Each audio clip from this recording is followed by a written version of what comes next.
नमस्कार, स्वागत है आपका खबर उत्तराखंड में और मैं हूं आपके साथ दुर्गेश पांडे। बुलेटिन की शुरुआत करेंगे। इस उत्तराखंड बीजेपी विधायकों के लिए आगामी दिनों में एक चिंतन शिविर का आयोजन किया जाएगा। इस चिंतन शिविर में उत्तराखंड की प्रगति और विकास कार्यों को लेकर विधायक चर्चा करेंगे।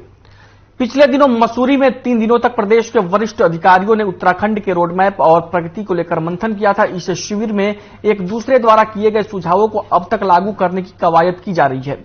उत्तराखंड बीजेपी के प्रदेश अध्यक्ष महेंद्र भट्ट ने कहा कि बीजेपी ने चुनाव के दौरान जो घोषणा पत्र जारी किया था उसके तहत तेजी से कार्य किए जा रहे हैं।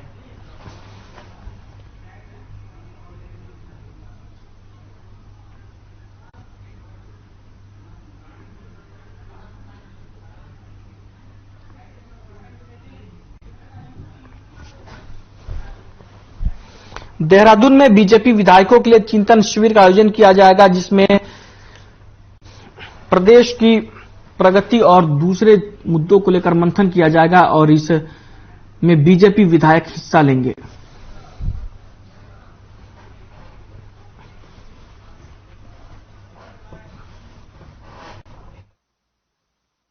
पार्टी चुनाव के दौरान कुछ संकल्प के आधार पर जो हमने घोषणाएं की थी उनको क्रमबद्ध तरीके से लागू करने का काम कर रहे हैं और ये पहली बार हर विषय के लिए हम जन संवाद कर रहे हैं, जनता से सुझाव ले रहे हैं। अभी 2 जो विधेयक विधानसभा में पारित हुए, चाहे वो धर्मांतरण का विषय हो, चाहे क्षेत्रीय महिलाओं को क्षेत्र आरक्षण विषय हो, इसका जो जनता के बीच सुझाव है उसके आधार पर हमने इसको तैयार किया है और मुझे बताते हुए खुशी है कि प्रतिपक्ष ने भी इसका समर्थन किया है।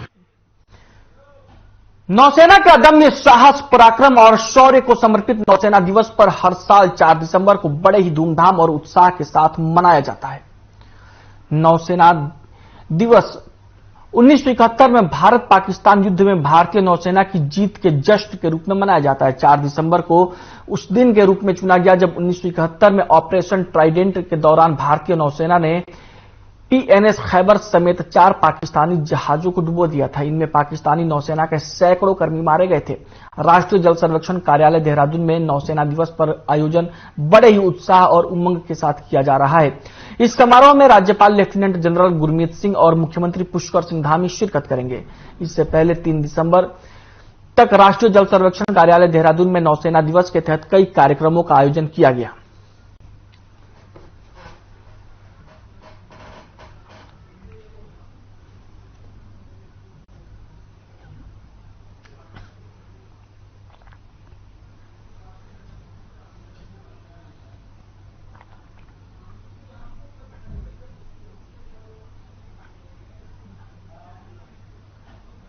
वहीं विश्व दिव्यांग दिवस के मौके पर प्रदेश की खेल मंत्री रेखा आर्या ने देवभूमि दिव्यांग वेलफेयर सोसाइटी की ओर से आयोजित दिव्यांग क्रिकेट एसोसिएशन की T20 क्रिकेट प्रतियोगिता में बतौर मुख्य अतिथि शिरकत की। यह प्रतियोगिता 2 दिसंबर से शुरू हुई थी, जिसका बलूनी पब्लिक स्कूल के क्रिकेट मैदान में समापन हुआ। इस प्रतियोगिता में कुल 3 टीमों उत्तराखंड, हिमाचल प्रदेश और दिल्ली की टीम ने हिस्सा लिया। फाइनल मुकाबला दिल्ली और उत्तराखंड की टीमों के बीच खेला गया, जिसमें उत्तराखंड की टीम ने अपने शानदार प्रदर्शन से खिताबी मुकाबला जीता।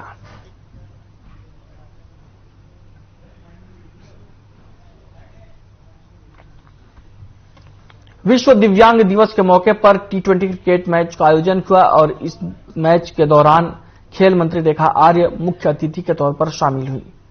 इस दौरान उन्होंने दिव्यांगजनों का हौसला बढ़ाया और दिव्यांग खिलाड़ियों के लिए सरकार से चलाई जा रही तमाम योजनाओं की जानकारी भी दी।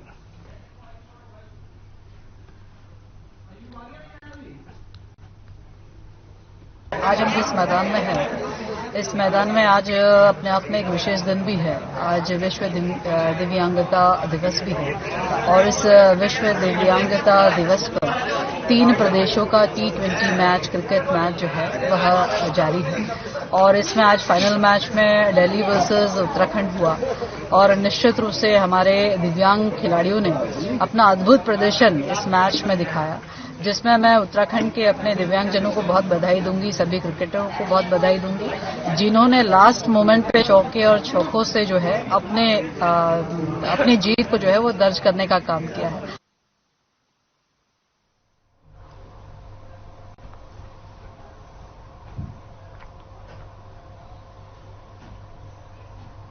वहीं उत्तराखंड की राजधानी देहरादून में लगातार मौसम शुष्क बनता दिखाई दे रहा है। रात के तापमान में लगातार गिरावट दर्ज की जा रही है। वहीं इसी कड़ी में महापौर सुनील उनियाल गामा ने बताया कि हर साल की तरह इस साल भी नगर निगम सर्दियों को लेकर अलर्ट मोड पर है, क्योंकि सर्दी बढ़ने के बाद उसके साथ साथ ही बेसहारा लोगों को रहने के लिए जगह और ठंड से बचने के लिए कंबल आदि नहीं मिल पाते। नगर निगम देहरादून बेसहारा लोगों के लिए रैन बसेरे की व्यवस्था, कंबल की व्यवस्था और अलाव की व्यवस्था को सुचारू बनाए रखने के लिए इस बार भी पूरे शहर में संपूर्ण रूप में तैयारियों में जुट गया है।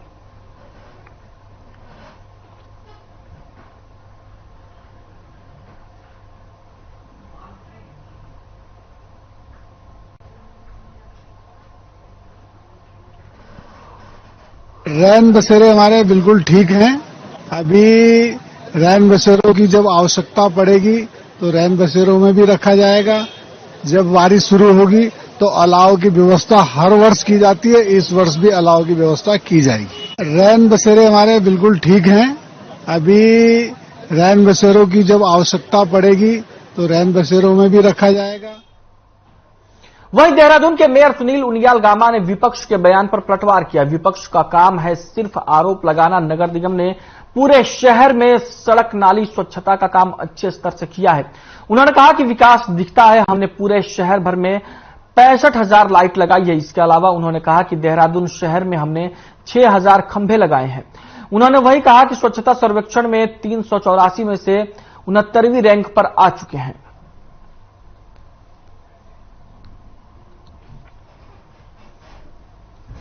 देहरादून के मेयर सुनील उनियाल गामा ने विपक्ष पर वार करते हुए कहा कि विपक्ष को काम दिखाई नहीं देता, जबकि हमने बहुत सारे काम किए हैं और अपने कामों की लिस्ट भी मेयर ने गिनवाई और कहा कि विपक्ष का काम बस आरोप लगाना है।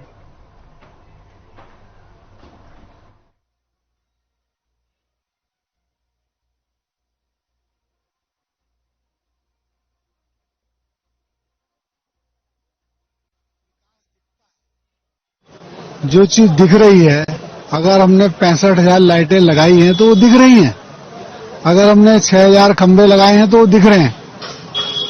अगर हमने सड़क, नाली, बिजली, सफाई की व्यवस्था, स्वच्छता सर्वेक्षण में हम 384 पे थे, आज हम 69 पे आ गए। 315 अंकों का सुधार हो दिख रहा है ना। लेकिन विपक्ष का काम है विरोध और सिर्फ विरोध का।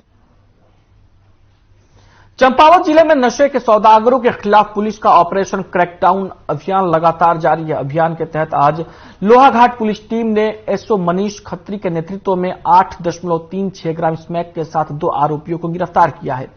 पुलिस क्षेत्राधिकारी अविनाश वर्मा ने जानकारी देते हुए बताया कि दोनों अभियुक्तों के खिलाफ एनडीपीएस एक्ट में मुकदमा दर्ज कर दोनों को न्यायालय में पेश किया जा रहा है।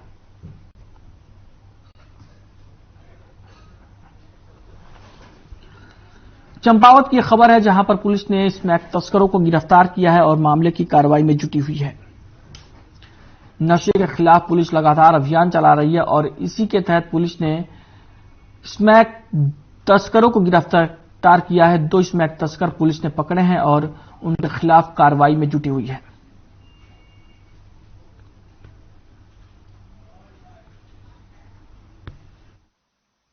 लोहाघाट क्षेत्र की घटना है, जिसमें 2 अभियुक्तों को स्मैक के साथ गिरफ्तार किया गया था। इसमें एक व्यक्ति है उमेश सिंह, ये कोतवाली पंचेश्वर क्षेत्र का रहने वाला है, और दूसरा व्यक्ति है रवि ढेक, ये थाना लोहाघाट क्षेत्र का रहने वाला है। इन दोनों अभियुक्तों के पास से लगभग 8 ग्राम स्मैक बरामद हुई है। दोनों अभियुक्तों को गिरफ्तार करके अग्रिम कार्रवाई के लिए न्यायालय में भेजा गया।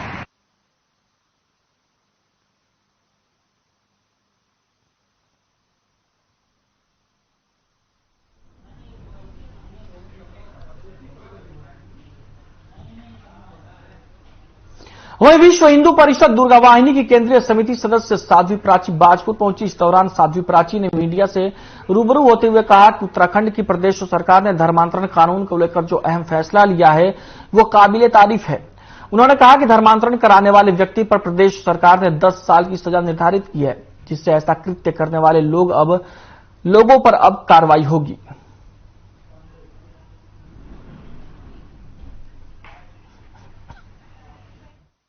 को मैं बहुत बहुत धन्यवाद करती हूँ। विशेषकर धामी जी को कि हमारे जो दिल की पीड़ा थी, 35 साल से हम उसकी लड़ाई लड़ रहे थे। धामी जी सत्ता में आए, उत्तराखंड सरकार ने यह निर्णय लिया कि धर्मांतरण करने वालों के लिए 10 साल की सजा होगी। ये बहुत अच्छा निर्णय, मैं बहुत बहुत बधाई और शुभकामनाएं सरकार को देती हूं।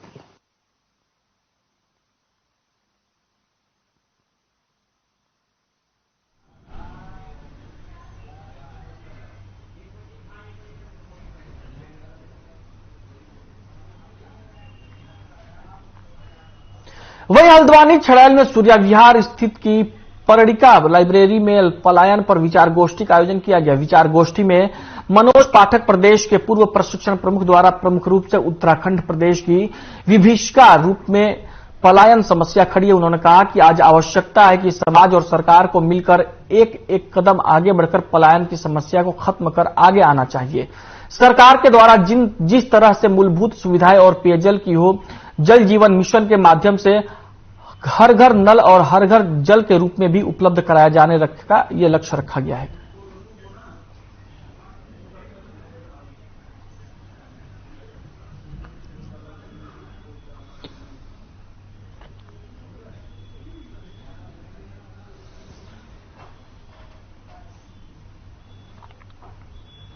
आज एक पर्णिका लाइब्रेरी में उत्तरांचल उत्थान परिषद के सम्मानित केंद्रीय महामंत्री श्रीमान राम प्रकाश पैनोली जी का आना हुआ और पलायन को लेकर के जिस तरह से विचार गोष्ठी हुई, एक पर्णिका परिवार, यहाँ के नौजवानों ने, हम सब ने संकल्प लिया कि स्वरोजगार को व्यवहार में लाते हुए स्वावलंबन की ओर आगे बढ़कर के और मेरा गांव मेरा तीर्थ, इसको हम व्यवहार में लाएंगे, अपनाएंगे।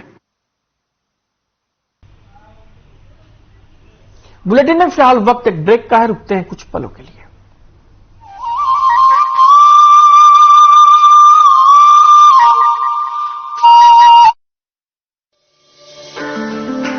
अपनी प्राकृतिक सुंदरता के लिए देश विदेश के सैलानियों के पसंदीदा पर्यटन स्थलों में से एक है देवभूमि उत्तराखंड। इसे साफ सुथरा बनाए रखने को दृढ़ संकल्पित है उत्तराखंड सरकार। लेकिन प्रदेश को स्वच्छ और सुंदर बनाए रखने के लिए सरकार के साथ साथ जन भागीदारी भी उतनी ही आवश्यक है, क्योंकि स्वच्छ परिवेश की शुरुआत घर, परिवार और जागरूक निवासियों से ही होती है। इसी तथ्य के दृष्टिगत माननीय उच्च न्यायालय द्वारा दिए गए निर्देशों के क्रम में उत्तराखंड के रजिस्ट्रार न्यायिक द्वारा ठोस कचरे के ढेर से संबंधित शिकायतों के त्वरित निवारण हेतु ईमेल आईडी solidwaste-complaint@uk.gov.in जारी की गई है। नागरिकों द्वारा अपने आस पड़ोस या किसी भी अन्य स्थलों पर एकत्रित ठोस कूड़े कचरे जिसे हटाया ना गया हो के संबंध में उक्त ईमेल पर शिकायत दर्ज कर सकते हैं। शिकायतकर्ता को शिकायत के साथ ठोस कचरे की स्पष्ट पहचान हेतु उसकी फोटो और स्थान भी दर्ज करना होगा। साथ ही अपनी पहचान और संपर्क का विवरण भी देना होगा। प्रतिदिन रजिस्ट्रार न्यायिक द्वारा इन शिकायतों का अवलोकन किया जाएगा और फिर कुमाऊं और गढ़वाल मंडल के आयुक्त को उनसे संबंधित क्षेत्रों की शिकायत के निवारण हेतु उनकी ईमेल आईडी पर भेजा जाएगा। रजिस्ट्रार न्यायिक द्वारा भेजी गई शिकायतों का जवाब संबंधित आयुक्त को 2 दिनों में देना होगा और ये भी बताना होगा कि प्राप्त हुई शिकायत पर क्या कार्रवाई हुई है। इस तरह शिकायत मिलने के 2 दिनों के अंदर ही कचरे को वहां से हटाया जाना सुनिश्चित किया जाएगा।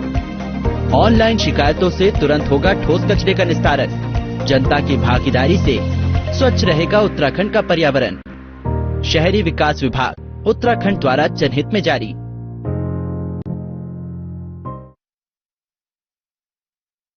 पंजाब है जसप्रीत का ठिकाना, मुंबई है आदर्श का आशियाना, केरल का गोविंद निवासी, कोलकाता में जन्मे है काशी।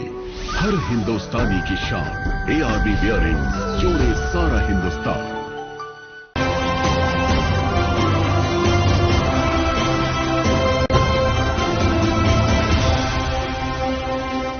नमस्कार, मैं हूं शैली जगदेव। उत्तराखंड में स्वास्थ्य क्षेत्र के कायाकल्प के लिए राज्य सरकार बड़े स्तर पर काम कर रही है।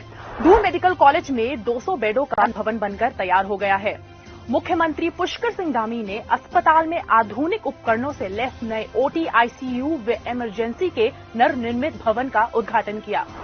राज्य के पर्वतीय क्षेत्रों के छात्रों के लिए मेडिकल की पढ़ाई हुई आसान। रुद्रप्रयाग में 20 करोड़ रुपए से अधिक लागत से बनने जा रहे नर्सिंग कॉलेज का सीएम पुष्कर सिंह धामी ने किया शिलान्यास। आपको बता दें कि उधम सिंह नगर में एम्स के सैटेलाइट केंद्र और प्रदेश में नए मेडिकल कॉलेजेस बनने की दिशा में काम शुरू हो चुका है। मातृ एवं शिशु स्वास्थ्य सेवाओं को बेहतर बनाने और आशा वर्कर्स की सहायता के लिए आशा संगिनी मोबाइल ऐप और वेब पोर्टल का हुआ शुभारंभ। इस मोबाइल ऐप पर आशा वर्कर्स अपने काम को अपलोड कर सकेंगी और उनका भुगतान भी ऑनलाइन होगा। प्रधानमंत्री श्री नरेंद्र मोदी जी के डिजिटल इंडिया के विजन की दिशा में उत्तराखंड सरकार का महत्वपूर्ण कदम। अपनी सरकार मोबाइल ऐप हुई लॉन्च। सरकार से मिलने वाली 427 सेवाएं अब आपको घर बैठे आसानी से मोबाइल पर होंगी उपलब्ध। उत्तराखंड को 2025 तक सर्वश्रेष्ठ प्रदेश बनाने के लिए निरंतर कार्य कर रही है राज्य सरकार। हम रात दिन मेहनत कर उत्तराखंड को देश का श्रेष्ठ राज्य बनाने के लिए काम कर रहे हैं। इसमें लगातार विकल्प रहित संकल्प को पूरा करने के लिए हर परिश्रम को हम लोग करने को, परिश्रम की पराकाष्ठा तक जाने को, यह हमारा संकल्प है। हमारी सरकार इसके लिए भविष्य में भी प्रयास करती रहेगी। सीमावर्ती क्षेत्रों के विकास के लिए राज्य सरकार विशेष रूप से कार्य कर रही है। पिथौरागढ़ में सीएम धामी ने 136 करोड़ रुपए की योजनाओं का लोकार्पण और शिलान्यास किया।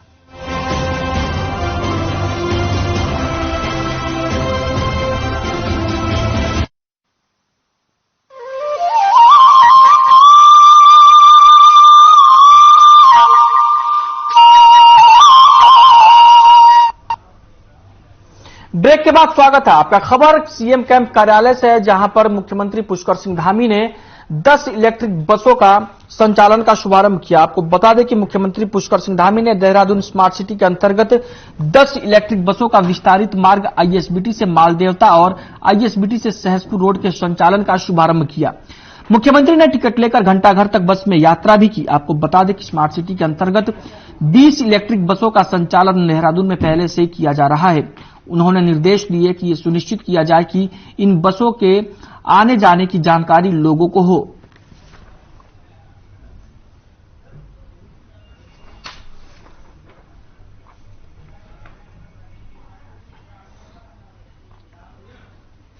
वहीं मसूरी देहरादून मार्ग पर पानीवाला बैंड मैगी पॉइंट पर हुए अवैध निर्माण पर जिला प्रशासन ने कार्रवाई शुरू कर दी है, जिसके बाद आज ग्रामीणों ने देहरादून मसूरी मार्ग पर पानी वाले बैंड पर धरना प्रदर्शन कर चक्का जाम कर दिया, जिससे मार्ग करीब 2 घंटे बंद रहा। वहीं दोनों ओर लगभग 3 किलोमीटर तक लंबा जाम लग गया, जिससे स्थानीय लोगों के साथ ही पर्यटकों को भी खासी परेशानियों का सामना करना पड़ा।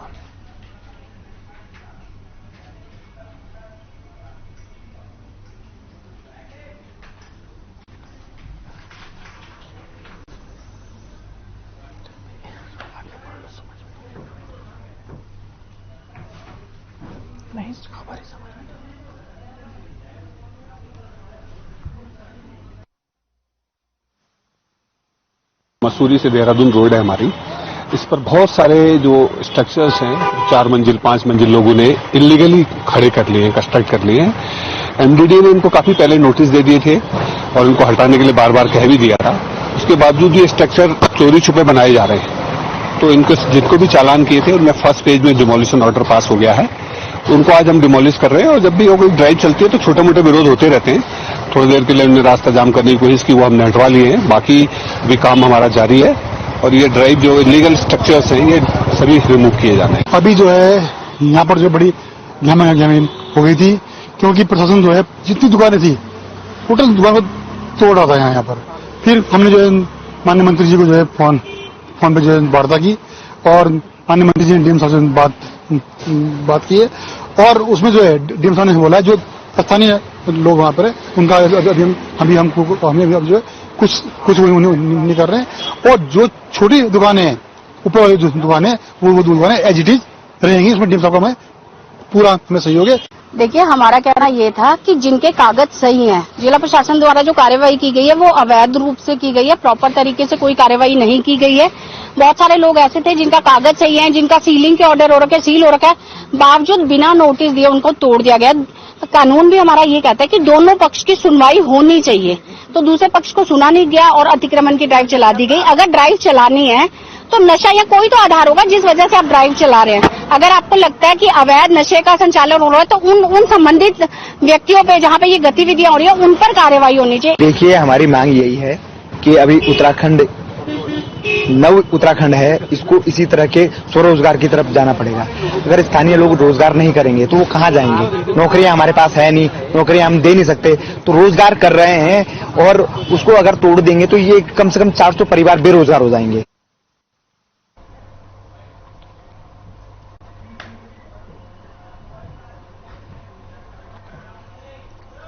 जिलाधिकारी डॉक्टर आशीष चौहान देर शाम पौड़ी शहर में औचक निरीक्षण कर कई दुकानों से सिंगल यूज प्लास्टिक जब्त किए। इस दौरान उन्होंने दुकानदारों को सख्त चेतावनी दी कि प्लास्टिक के थैलों का उपयोग और ग्राहकों को उसमें सामान न दें। कोई भी दुकानदार निर्देशों का अनुपालन नहीं करता है और प्लास्टिक का उपयोग करता हुआ पकड़ा जाता है तो उसके खिलाफ कार्रवाई अमल में लाई जाएगी। जिलाधिकारी ने संबंधित अधिकारियों को निर्देशित करते हुए कहा कि समय समय पर चेकिंग अभियान चलाएं और लोगों को प्लास्टिक का उपयोग न करने के लिए जागरूक भी करें।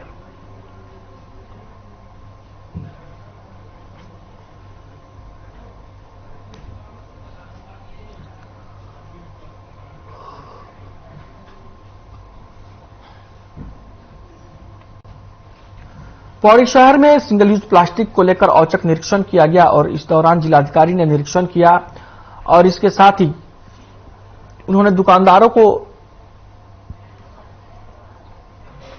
चेतावनी दी कि सिंगल यूज प्लास्टिक का इस्तेमाल ना करें और ना ही ग्राहकों को प्लास्टिक में सामान दें। उन्होंने ये भी कहा कि अगर कोई भी दुकानदार सिंगल यूज प्लास्टिक का इस्तेमाल करते हुए पकड़ा जाएगा तो उसके खिलाफ सख्त कार्रवाई की जाएगी।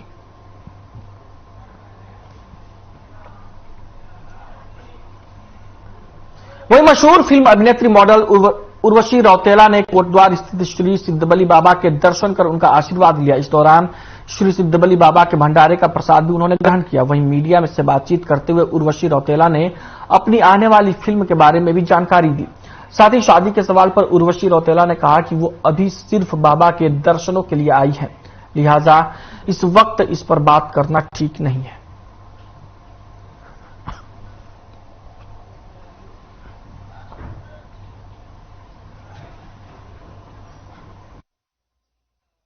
अच्छा लग रहा है। आई मीन इसको तो हम व्यक्त भी नहीं कर सकते कि कितना अच्छा लग रहा है यहाँ पे आकर के। और सिद्ध बाबा आई थिंक सभी को आना चाहिए, इतनी प्यारी जगह है। आप देखिए वॉल्टर विरैया जो भी आने वाली है, मकर संक्रांति में रिलीज होने वाली है। इट्स पैन इंडियन फिल्म जिसमें काम किया है with superstar Chiranjeevi sir. Boss party जो कि आजकल बहुत ज्यादा सुपर वायरल हो गया है हमारा ट्रैक। सभी लोग उसमें डांस रील्स बना रहे हैं, so I am really happy. Thank you.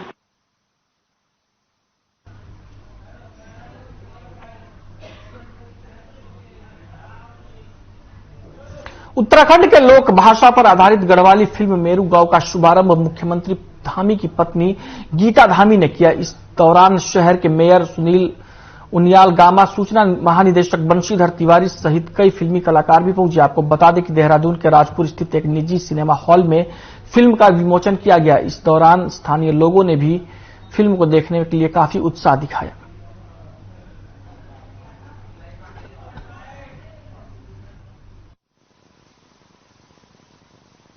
हमारी गंगोत्री फिल्म्स के द्वारा आज मेरू गांव यहाँ पे फिल्म का उद्घाटन हुआ है। बहुत ही सुंदर अपनी पहाड़ों की जो है संस्कृति को, परंपरा को, वेशभूषा, भाषा को दर्शाने के लिए पिक्चर जो है हमारे सभी को जो है अपनी संस्कृति से जोड़ने का काम करती है। और एक तरफ जहाँ ये हमारे दर्शकों का मनोरंजन करेगी और साथ ही साथ हमारी लोगों को, अपनी जो है पीढ़ियों को अपनी भाषा से, अपनी परंपरा से जोड़ने का भी काम करेगी। खबर उत्तराखंड में फिलहाल के लिए इतना ही। मुझे दीजिए इजाजत। नमस्कार।